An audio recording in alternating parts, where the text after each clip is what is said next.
મહાદેવ ભારતી બાપુનો ફરી ગુમ થવા પર ખુલાસો। હું ક્યાંય ગુમ થયો નથી તેવું બાપુ દ્વારા કહેવામાં આવ્યું છે। હું હાલ યાત્રા પર આવ્યો છું તેવી પણ વાત કરવામાં આવી છે। તો ભગવાને મને નવું જીવન આપ્યું છે, આ પ્રકારનું નિવેદન બાપુ દ્વારા આપવામાં આવ્યું છે। હું જ્યાં છું ત્યાં સુરક્ષિત છું, ભગવાનના ચરણોમાં જીવન વ્યતીત કરવા માંગુ છું તેવું પણ કહ્યું છે। જય ગિરનારી। મને જે સમાચાર મળે છે એ પ્રમાણે એવું કહેવામાં આવે છે કે મહાદેવ બાપુ ફરીથી ગુમ થયા છે। ના, હું અત્યારે યાત્રાએ છું। ભગવાને મને જે આ નવું જીવન આપ્યું છે એ મારું જીવન હું ભગવાનના ચરણોમાં રહી અને વ્યતીત કરવા માગું છું। તો આવી ખોટી અફવાઓ ન ફેલાવો। હું જ્યાં છું ત્યાં સુરક્ષિત છું, ભગવાનના ચરણોમાં છું અને ભક્તિમય વાતાવરણમાં રહી અને હું આ જીવન વ્યતીત કરું છું। જય ગિરનારી। ઓમ નમઃ નારાયણ। શ્રીનગર જમ્મુ રાષ્ટ્રીય ધોરીમાર્ગ પર અકસ્માત સર્જાયો તો માલ સામાન ભરેલા ટ્રકે સીઆરપીએફના સબ ઇન્સ્પેક્ટરને ટક્કર મારી દીધી। લેથપોરા પુલવામા ખાતે ફરજ બજાવી રહ્યા હતા અને અકસ્માતમાં સબ ઇન્સ્પેક્ટર ગંભીર રીતે ઘાયલ પણ થયા છે।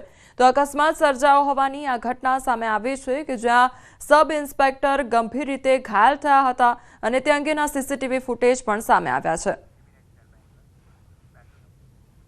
અમદાવાદ સાયબર ક્રાઇમ બ્રાન્ચ દ્વારા નાઇજીરિયન ગેંગના 6 આરોપીઓની ધરપકડ કરવામાં આવી છે। ગેંગના કેટલાક આરોપીઓ જરૂરિયાતમંદ લોકોને રૂપિયા કમાવાની લાલચ આપીને તેમના બેંક એકાઉન્ટ ભાડે લેતા અને બાદમાં સાયબર ક્રાઇમ કરીને રૂપિયા જમા કરાવવા માટે તેમના એકાઉન્ટનો ઉપયોગ કરતા હતા। પકડાયેલા આરોપીઓ પાસેથી પોલીસે 33 debit card, 14 mobile phone, 7 sim card સહિતનો મુદ્દામાલ કબજે કર્યો છે।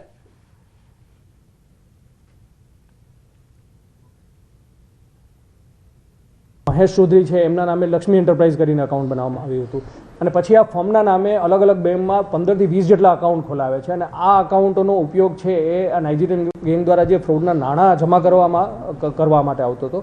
તો જે કૃષ્ણામતી ચૌધરી છે અને મહેશ ચૌધરી એમને આ અકાઉન્ટ ખોલાવવા માટે છેલ્લા 1.5 વર્ષમાં અત્યાર સુધીમાં 6 થી 7 લાખ રૂપિયા કમિશન મળેલું છે અને ખાલી કૃષ્ણામતી ચૌધરીના જ અલગ અલગ અકાઉન્ટમાં અત્યારે 5.5 કરોડના ટ્રાન્ઝેક્શન મળી આવેલા છે અને અમે અન્ય જે બેંક અકાઉન્ટ છે એમની વિગતો હજી ચકાસી રહ્યા છીએ।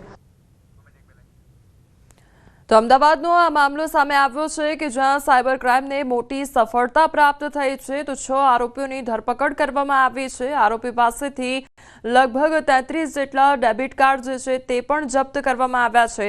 7 જેટલા જે સિમ કાર્ડ છે તે પણ જપ્ત કરવામાં આવ્યા છે।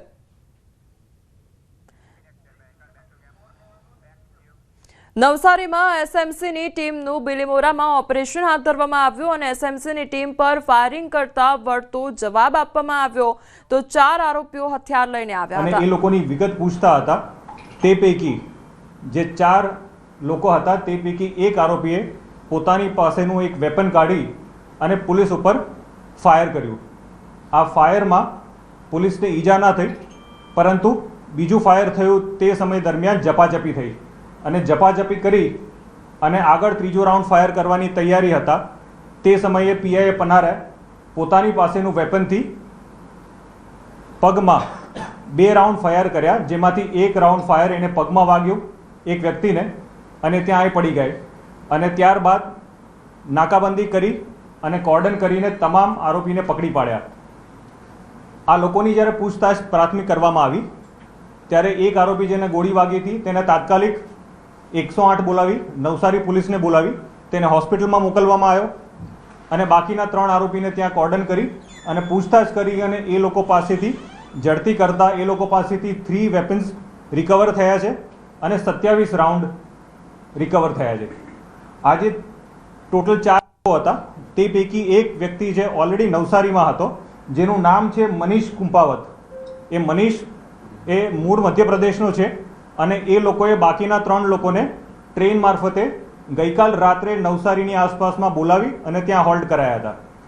જે 3 લોકો છે એ લોકોના નામ છે યશ સિંહ જે મૂળ હરિયાણાનો છે, એક છે રિષભ શર્મા જે મધ્યપ્રદેશનો છે અને એક છે મદન કુંપાવત જે પોતે રાજસ્થાનનો છે। આ લોકો પ્રાથમિક રીતે જેની પૂછપરછ કરી છે એમાં આ વેપન્સ આ લોકો મધ્યપ્રદેશ અને રાજસ્થાનથી લઈને આવ્યા છે અને કોઈ પણ એક અંજામ આપવાના હતા, કારણ કે એ કઈ જગ્યાએ આપવાના હતા અને શું હતું તે હજી વિગતવાર એસએમસીની ટીમ એની પૂછતાછ કરી રહી છે અને જેવી આ ડિટેલ્સ મળશે એવી આપની સાથે શેર કરવામાં આવશે.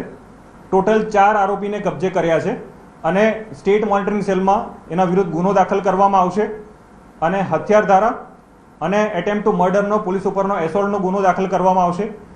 અને પ્રાથમિક રીતે જ્યારે આ લોકોનો રેકોર્ડ ચેક કરવામાં આવ્યું બાદ જામનગરના બંદરીય વિસ્તારમાં સુરક્ષા વ્યવસ્થા વધારવામાં આવી છે. આતંકી પ્રવૃત્તિઓને કોઈ અંજામ ન આપી જાય તેના માટે ખાસ તકેદારી સાથે સઘન ચેકિંગ હાથ ધરવામાં આવ્યું છે. જામનગરના બેડી બંદર અને રોજી બંદર ખાતે પોલીસ દ્વારા બંદર વિસ્તારમાં અવરજવર કરતા લોકોની સઘન પૂછપરછ કરાઈ રહી છે, તેમજ તમામ બોટનું ચેકિંગ પણ કરવામાં આવી રહ્યું છે. દિલ્હીમાં બ્લાસ્ટ બાદ જામનગર સહિત સમગ્ર દેશભરમાં હાઈ એલર્ટ આપવામાં આવ્યું છે. ત્યારે પાકિસ્તાનની દરિયાઈ સીમાએ નજીક આવેલા જામનગરના દરિયા કિનારે સુરક્ષા વ્યવસ્થા છે તે કડી કરી દેવામાં આવી છે. ખાસ કરીને મરીન ટાસ્ક ફોર્સ અને મરીન કમાન્ડો અને મરીન પોલીસ દ્વારા સંયુક્ત ચેકિંગ છે તે હાથ ધરવામાં આવ્યું છે. જે પ્રકારના દ્રશ્ય આપ જોઈ રહ્યા છો, હાલ પોલીસ કાફલો છે તે તમામ બોટોમાં પહોંચ્યો છે ને જે પ્રકારે આપ દ્રશ્ય જોઈ રહ્યા છો, અહીં હાલ ચેકિંગ છે તે પણ કરવામાં આવી રહ્યું છે. ખાસ કરીને જે વસ્તુઓ પડી હોય છે એ વસ્તુઓમાં કોઈ પણ પ્રકારની દુર્ઘટના ઘટવા માટે કે અહીં કોઈ પણ લોકો છે તેમના દ્વારા કંઈ અનિચ્છનીય બનાવને અંજામ ન આપી દેવામાં આવે તે માટે તમામ પ્રકારની કાળજી છે તે લેવામાં આવી રહી છે. ખાસ કરીને હાલ જામનગરના બેડી બંદર, રોજી બંદર સહિતના જે દરિયાઈ પટ્ટી છે ત્યાં હાલ પોલીસ દ્વારા ચેકિંગ છે તે શરૂ કરી દેવામાં આવ્યું છે. ગઈકાલ રાતથી જ સમગ્ર જામનગરને ચુસ્ત કિલ્લેબંધી કરી દેવામાં આવી છે. તો આ ઉપરાંત દરિયાઈ સીમામાં પણ ચેકિંગ છે તે શરૂ કરી દેવામાં આવ્યું છે અને તમામ તકેદારીના પગલાં છે તે લેવામાં આવી રહ્યા છે. કારણ કે નાપાક હરકત છે એ પાકિસ્તાન દ્વારા દરિયાઈ સીમાએ ન કરવામાં આવે તેના માટે દરિયાઈ સીમાઓ છે ત્યાં પણ ચોક્કસ કિલ્લેબંધી કરી દેવામાં આવી છે. કિંજલ કારસરિયા, ન્યૂઝ 18 ગુજરાતી, જામનગર.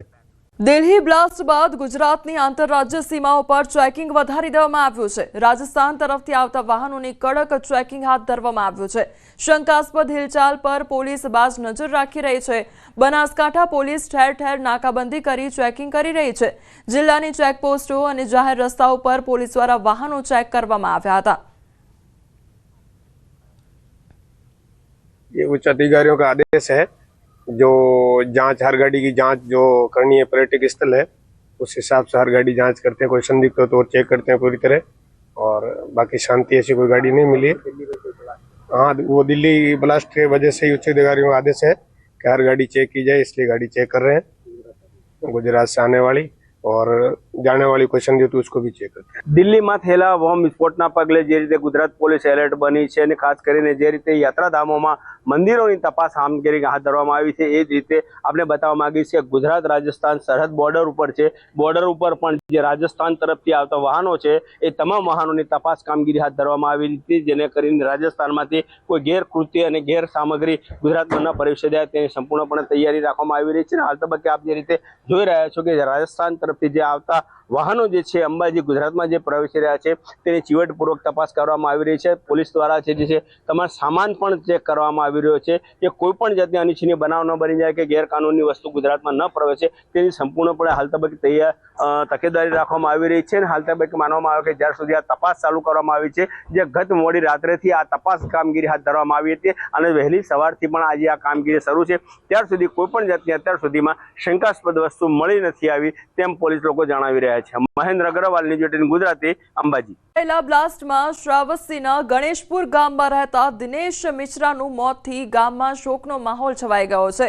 દિનેશના અવસાનના સમાચાર મળતા જ પરિવાર પર દુઃખનો પહાડ તૂટી પડ્યો છે. તે દિલ્હીમાં મજૂરી કામ કરતો હતો. તેના પરિવારમાં તેની પત્ની અને 3 નાના બાળકો છે. તો દિનેશના મોતથી પરિવારની આજીવિકાનો એકમાત્ર સહારો છીનવાઈ ગયો છે. ત્યારે ગામના લોકો આ કપરા સમયમાં પરિવારને ધીરજ આપવા માટે તેમના ઘરે પહોંચ્યા છે. દિલ્હી બ્લાસ્ટ બાદ રાજ્યભરમાં સુરક્ષા વ્યવસ્થા સઘન કરી દેવામાં આવી છે. ત્યારે ઘટનાને પગલે પોરબંદર જિલ્લા પોલીસ એલર્ટ મોડ પર જોવા મળી રહી છે. હાર્બર મરીન પોલીસ દ્વારા દરિયામાં બોટ પેટ્રોલિંગ કરવામાં આવ્યું હતું. માછીમારોની બોટ તેમજ ડોક્યુમેન્ટ વેરિફિકેશનની કામગીરી પણ હાથ ધરવામાં આવી છે. બ્લાસ્ટ જે થયો છે તે બ્લાસ્ટ બાદ તમામ જે સુરક્ષા એજન્સીઓ છે તે હાલ એલર્ટ પર છે। ત્યારે પોરબંદરની વાત કરીએ તો પોરબંદર જિલ્લામાં પણ જે સુરક્ષા વ્યવસ્થા છે તે સજ્જ કરવામાં આવી છે। આપ જોઈ શકો છો કે જે બંદર છે દરિયામાં જે મરીન પોલીસ છે તે મરીન પોલીસ દ્વારા જે ડોક્યુમેન્ટ જે છે બોટો સહિતના તેમની ચેક કરવાની કામગીરી છે તે કરવામાં આવી રહી છે। અત્યારે જે હાર્બર મરીન પોલીસ હોય કે પછી જે તમામ જે પોલીસ વિભાગ જે છે તેમના અલગ અલગ વિભાગો દ્વારા જે કામગીરી છે સુરક્ષાની પેટ્રોલિંગ સહિત કરવામાં આવી રહી છે। આપ જોઈ શકો છો કે આ દ્રશ્યો જે છે તે બોટ છે જે માછીમારો તેમના ડોક્યુમેન્ટ છે તેની તપાસ છે તે કરવામાં આવી રહી છે। જે રીતે દિલ્હીમાં બ્લાસ્ટની જે ઘટના બની છે ત્યારબાદ જે 8 જેટલા લોકો તેમાં મૃત્યુ પામ્યા છે તેમજ અનેક લોકો જે ઇજાગ્રસ્ત છે, ત્યારે હાલ તો જે તમામ સુરક્ષા એજન્સીઓ છે પોરબંદર છે તે સંવેદનશીલ ગણાય છે, કારણ કે લાંબો જે દરિયાકાંઠો જે છે તે પોરબંદરમાં આવેલ છે। ત્યારે હાલ તમામ જે સુરક્ષા એજન્સીઓ છે તે તમામ જે ચેકિંગ સહિતની કામગીરી છે તે કરી રહી છે। પ્રતિશ સિલુ, ન્યૂઝ 18 ગુજરાત। કેવી રીતે ષડયંત્ર રચવામાં આવ્યું હતું તેને લઈને પણ જાણકારી સામે આવી છે। ત્યારે કાર બ્લાસ્ટમાં સામેલ આતંકી ડોક્ટર ઉમર નબી જમ્મુ કાશ્મીરના પુલવામાનો રહેવાસી છે। પુલવામાના કોયલ વિસ્તારમાં તે રહેતો હતો। આતંકી ઉમર કાર બ્લાસ્ટમાં મૃત્યુ પામ્યો છે, તો ઉમરના માતા પિતા અને 2 ભાઈની પોલીસે ધરપકડ કરી લીધી છે અને વધુ પૂછપરછ હાથ ધરવામાં આવી છે। આ તરફ દિલ્હી બ્લાસ્ટમાં વપરાયેલી કારના તાર ગુરુગ્રામથી લઈને પુલવામા સુધી જોડાયેલા હોવાનું તપાસમાં સામે આવ્યું છે। હરિયાણા પાસિંગની I-20 કાર મોહમ્મદ સલમાનના નામે રજીસ્ટર્ડ હતી। તેણે ઓખલાના દેવેન્દ્રને વેચી દીધી હતી। આ કાર દેવેન્દ્રએ અંબાલાના સોનુને વેચી હતી અને સોનુ પાસેથી પુલવામાના તારીકે ખરીદી હતી અને બ્લાસ્ટમાં આ જે I-20 કાર છે તેનો ઉપયોગ પણ કરવામાં આવ્યો હતો। તો દિલ્હીમાં જે બ્લાસ્ટ સર્જાયો તેમાં I-20 કાર જે છે તેમાં વિસ્ફોટક પદાર્થો રાખવામાં આવ્યા હતા અને તે ગાડીના કારણે જ આ જે વિસ્ફોટ છે તે સર્જાયો હતો, બ્લાસ્ટ સર્જાયો હતો। અને જે આ ગાડી કોના દ્વારા વેચવામાં આવી હતી અને કોના દ્વારા ખરીદવામાં આવી હતી, ક્યાં સુધી એના તાર જોડાયેલા છે તેની તમામ જાણકારી આપવામાં આવી રહી છે। હરિયાણા પાસિંગની આ જે I-20 કાર હતી તે મોહમ્મદ સલમાનના નામે સૌથી પહેલા રજીસ્ટર્ડ હતી અને તેણે ઓખલાના દેવેન્દ્રને આ જે કાર છે તે વેચવામાં આવી હતી। સૌથી પહેલો જે તેનો ઓનર હતો તે હતો મોહમ્મદ સલમાન અને ત્યારબાદ ઓખલાના દેવેન્દ્રને આ જે ગાડી છે તે વેચવામાં આવી હતી। દેવેન્દ્રએ અંબાલાના સોનુને ત્યારબાદ આ જે ગાડી છે તે વેચી હતી અને સોનુ પાસેથી પુલવામાના તારીકે ખરીદી હતી। આ જે ગાડી છે તે છેલ્લી તારીખ દ્વારા ખરીદવામાં આવી હતી, તો બ્લાસ્ટમાં ઉપયોગમાં આ જે ગાડી છે તેનો ઉપયોગ પણ કરવામાં આવ્યો હતો। હરિયાણા ફરીદાબાદમાં આતંકીના રૂમમાં તપાસ હાથ ધરવામાં આવી અને ધોજ ગામમાં ભાડે રાખેલા રૂમમાં ચેકિંગ કરવામાં આવ્યું, તો અધિકારીઓ દ્વારા આતંકીના રૂમમાં તપાસ કરવામાં આવી। રૂમ અલ ફલાહ યુનિવર્સિટીથી 500 મીટરના અંતરે છે। ત્યારે ગઈકાલે રૂમમાંથી 360 કિલો એમોનિયમ નાઇટ્રેટ મળી આવ્યું હતું। રૂમમાંથી 14 બેગ પણ મળી આવી, 2 ઓટોમેટિક પિસ્તોલ પણ મળી આવી અને 84 જેટલા કારતૂસ મળી આવ્યા હતા। તો જે આતંકીઓ છે તે આતંકીના રૂમમાં પણ તપાસ હાથ ધરવામાં આવી અને ધોજ ગામમાં જે ભાડેનો રૂમ રાખેલો હતો તેમાં જઈને આ તપાસ કરવામાં આવી અને કેટલીક વસ્તુઓ પણ ત્યાંથી બરામદ થઈ છે। તરફ દિલ્હી હુમલાની ઇનસાઇડ સ્ટોરી અને ફિદાઇન હુમલાનું કનેક્શન જૈશ સાથે જોડાયું છે। તો ફિદાઇન હુમલાને અંજામ આપનાર ડોક્ટર ઉમરનું મોત અને I-20 કાર ડોક્ટર ઉમર જ ચલાવી રહ્યો હતો। 10 નવેમ્બરે સવારે ફરીદાબાદથી આ નીકળ્યો હતો ડોક્ટર, તો 18 ઓક્ટોબરે ષડયંત્રની કડીઓ મળવાની શરૂઆત થઈ। પોસ્ટરમાં જમ્મુ કાશ્મીર પોલીસને ધમકી પણ આપવામાં આવી અને 19 ઓક્ટોબરે અજાણ્યા લોકો સામે ફરિયાદ દાખલ કરવામાં આવી। તો CCTVથી 3 લોકોની ઓળખ થઈ છે, કેટલાક યુવકોની કરવામાં આવી છે પૂછપરછ। મૌલવીના ઇશારે પોસ્ટર લગાવ્યાનો ખુલાસો થયો છે, તો મૌલવીએ યુવકોને પૈસા આપીને પોસ્ટર લગાવવામાં આવ્યા હતા। તમારી સાથે હાલ સહયોગી સંધ્યા જોડાઈ ગયા છે। સંધ્યા, એક બાદ એક ખુલાસા થઈ રહ્યા છે અને આખું ષડયંત્ર રચવામાં આવ્યું હતું। ડોક્ટર જે છે તેનું પણ હવે મોત નીપજ્યું હોવાનો જે અપડેટ છે તે મળી રહ્યું છે। સંધ્યા, જમ્મુ કાશ્મીરમાં ષડયંત્ર રચાયું, હરિયાણામાં તૈયારી કરવામાં આવી અને દિલ્હીમાં બ્લાસ્ટ કરવામાં આવ્યો. ઉમર, આદિલ, મુઝમ્મિલ વિસ્ફોટનું આખું ફરીદાબાદ જે મોડ્યુલ છે તે સામે આવી ચૂક્યું છે. ન્યૂઝ 18 ગુજરાતી પર એક્સક્લુઝિવ આ માહિતી છે.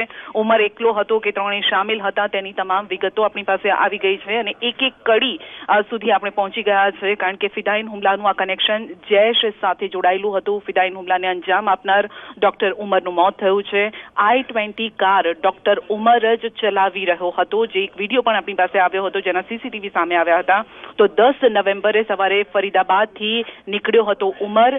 18 ઓક્ટોબરે ષડયંત્રની આ કડીઓ મળવાની આખી શરૂઆત થઈ ગઈ હતી, કારણ કે જમ્મુ કાશ્મીરમાં એક પોસ્ટર લગાવવામાં આવ્યું હતું ને પોલીસને ધમકી આપવામાં આવી હતી આ પોસ્ટર લગાવીને. ત્યારબાદ પોલીસે તમામ એ પડતો ખોલવાનો પ્રયત્ન કર્યો. આ પોસ્ટર કોણે લગાવ્યું છે, કેમ ધમકી આપવામાં આવી રહી છે.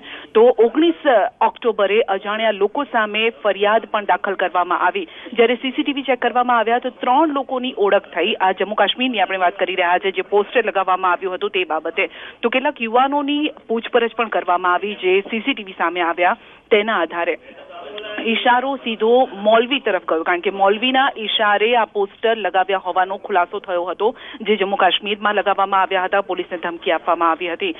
મૌલવીએ યુવકોને પૈસા આપીને આ પોસ્ટર લગાવ્યા હતા તે પ્રકારની વિગતો સામે આવી. મૌલવી ઇરફાન, એ મૌલવીનું નામ ઇરફાન, જે શોપિયાનો રહેવાસી છે. તો પાકિસ્તાનમાં બેઠેલા હેન્ડલર સાથે આ મૌલવી સંપર્કમાં હતો. મૌલવી આતંકીઓને હથિયાર અને ટ્રેનિંગ પણ આપતો હતો, એટલે કે ભારતમાં બેસીને જ નાકામ હરકતો તે કરતો હતો, નાપાક પાકને તે હેલ્પ પણ કરતો હતો, તે પ્રકારની વિગતો સામે આવી.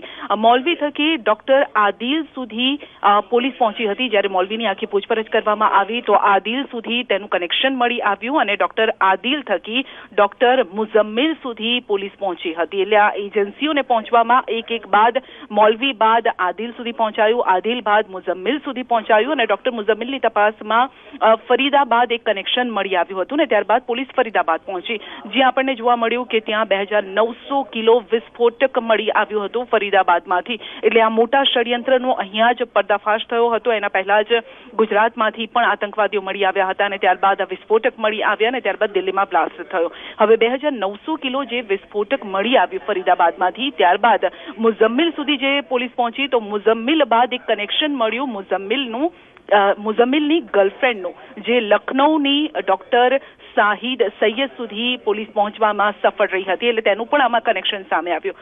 મુઝમ્મિલ થકી હાજી ઇશ્તિયાક સુધી પોલીસ પહોંચવામાં સફળ રહી. યુપી ATSની મદદથી ડોક્ટર આદિલની ધરપકડ કરવામાં આવી, કારણ કે એક બાદ એક આ પડતો ખુલતી ગઈ. ત્રણેય ડોક્ટરને એક સાથે બેસાડીને પછી પૂછપરછ કરવામાં આવી, કારણ કે ત્રણેયના સ્ટેટમેન્ટ જાણવા, તેમના હાવભાવ જાણવા, તેમના રિએક્શન જાણવા જરૂરી હતા. કારણ કે કોઈ જુઠ્ઠું બોલી રહ્યું છે કે નહીં, અથવા તો કોઈક એવી કડી પણ બહાર આવી શકે છે. માટે ત્રણેય ડોક્ટરને સાથે બેસાડીને પૂછપરછ કરવામાં આવી. ડોક્ટર ઉમરને ખબર પડી ગઈ કે હવે કોઈ રસ્તો અહીંયાથી છૂટવાનો બાકી નથી રહ્યો, અથવા તો જુઠ્ઠું નહીં બોલી શકાય, ક્યાંય છટકી નહીં શકાય. તમામ સાથીઓ પકડાઈ ચૂક્યા છે. માટે પોલીસ જ્યારે કાશ્મીર પહોંચી તો ઉમર ત્યાંથી નીકળી ગયો હતો. હવે ઉમર ત્યાંથી નીકળી ગયો ત્યારબાદ તે ફરીદાબાદ પહોંચી ગયો હતો અને ત્યાંથી તેણે વિસ્ફોટકો લીધા. દિલ્હીમાં આવીને આખો જે આ હુમલો કેવી રીતે કરવામાં આવ્યો, તો કાશ્મીર પોલીસ જ્યારે પહોંચી ત્યારે ઉમર ત્યાંથી છટકીને ફરીદાબાદ પહોંચ્યો, વિસ્ફોટકો લીધા અને દિલ્હીમાં આવીને ફિદાઈન હુમલાને અંજામ આપ્યો. એટલે લાલ કિલ્લા પર બ્લાસ્ટ પાછળ આ મોટું ષડયંત્ર હતું. બ્લાસ્ટ કરીને એક મોટો સંદેશ આપવાનો અહીંયા પ્રયાસ હતો આતંકવાદીઓનો. જૈશનું પ્લાનિંગ આખા દેશમાં બ્લાસ્ટ કરવાનું હતું, કારણ કે 2900 કિલો જે વિસ્ફોટક હતું તે અલગ અલગ. જી સંધ્યા, ATSએ પકડેલા આતંકીઓ મામલે તપાસનો ધમધમાટ ચાલી રહ્યો છે. તપાસ માટે એજન્સીઓએ ગુજરાતના ધામા નાખ્યા છે તો ઊંડાણપૂર્વક તપાસ માટે અન્ય એજન્સીઓના ધામા જોવા મળી રહ્યા છે. અન્ય ગુનામાં આતંકવાદીઓના કનેક્શનને લઈને પણ તપાસ હવે તેજ કરી દેવામાં આવી છે. તો યુપી ATS, રાજસ્થાન ATS સહિતની તપાસ એજન્સીઓના ધામા સર્જાયા છે. હૈદરાબાદ પોલીસની ટીમ પણ હાલ તપાસ માટે ગુજરાત ખાતે પહોંચી ચૂકી છે. ATSની જે અલગ અલગ ટીમો છે તે હાલ ગુજરાત ખાતે આવી રહી છે અને તેમના દ્વારા વધુ તપાસ હાથ ધરવામાં આવશે. જે હૈદરાબાદ પોલીસની ટીમ છે તે પણ હાલ તપાસ માટે ગુજરાત ખાતે પહોંચી છે. તો ગાંધીનગરથી પકડાયેલા આતંકીઓની તપાસ તેજ થઈ છે. તપાસ અને પંચનામા માટે લઈ જવામાં આવ્યા છે. તો ATS ઓફિસથી છત્રાલ ખાતે આ જે આરોપીઓ છે તેમને લઈ જવામાં આવ્યા છે। જે આતંકીઓ જે ઝડપાયા હતા ગાંધીનગર ખાતેથી તેમને લઈને પણ હવે તપાસ તેજ કરવામાં આવી છે। સંવાદદાતા નવીન અમારી સાથે જોડાઈ ગયા છે। નવીન, દિલ્હીમાં જે બ્લાસ્ટ સર્જાયો ત્યારબાદ આખા ગુજરાતમાં સઘન તપાસ થઈ રહી છે। બીજી તરફ હવે આજે 3 આતંકીઓ જે ગાંધીનગર અડાલજ ખાતેથી ઝડપાયા હતા તેમને લઈને તપાસ થઈ રહી છે। શું અપડેટ આખી ઘટનામાં?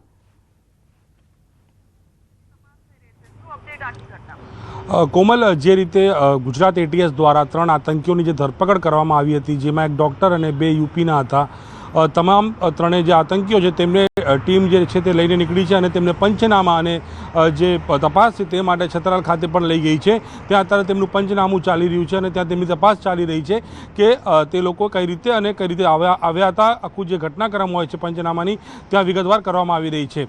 સાથોસાથ વાત કરીએ તો જે ઘટના બની ત્યારબાદથી જ જે કનેક્શન સામે આવી રહ્યું હતું કે આ લોકો જે પહેલાં હનુમાનગઢથી હથિયાર લાવ્યા, ત્યારબાદ અહીંયા આવ્યા, ત્યાંથી પછી હૈદરાબાદ અને યુપી જવાના હતા, તેને લઈને ગુજરાતમાં યુપી એટીએસની એક ટીમ, રાજસ્થાન એટીએસની એક ટીમ અને હૈદરાબાદ પોલીસ પણ ગુજરાતમાં આવી છે અને આતંકીઓની જે પૂછપરછ છે તે કરી રહી છે। સાથોસાથ તેમનું કનેક્શન અથવા તો તેમનું લોકલ સપોર્ટ અથવા લોકલ ત્યાં બીજા અન્ય કેટલા લોકો તેમની સાથે સામેલ છે તેની પર તપાસ કરી રહી છે। એટલે કહી શકાય કે ગુજરાતની અંદર અલગ અલગ પોલીસે તપાસ શરૂ કરી છે અને ખાસ કરીને જે ડૉક્ટર જે પકડાયો છે આતંકી અને તેની ખૂબ મતલબ ઊંડાણપૂર્વક તપાસ થઈ રહી છે। કારણ કે જે રીતે દિલ્હીમાં બ્લાસ્ટ થયો છે અને જેમાં ડૉક્ટરનું નામ સામે આવી રહ્યું છે અને હરિયાણા અને JNK પોલીસે જે રીતે 2 ડૉક્ટર આતંકવાદીઓને પકડ્યા છે ત્યારે લઈને એની પણ ઊંડાણપૂર્વક તપાસ થઈ રહી છે। એટલે કહી શકાય કે ગુજરાત એટીએસની સાથોસાથ અન્ય એજન્સીઓ પણ હવે તપાસમાં જોડાઈ છે। કોમલ જી નવીન, સમગ્ર માહિતી બદલ આપનો આભાર।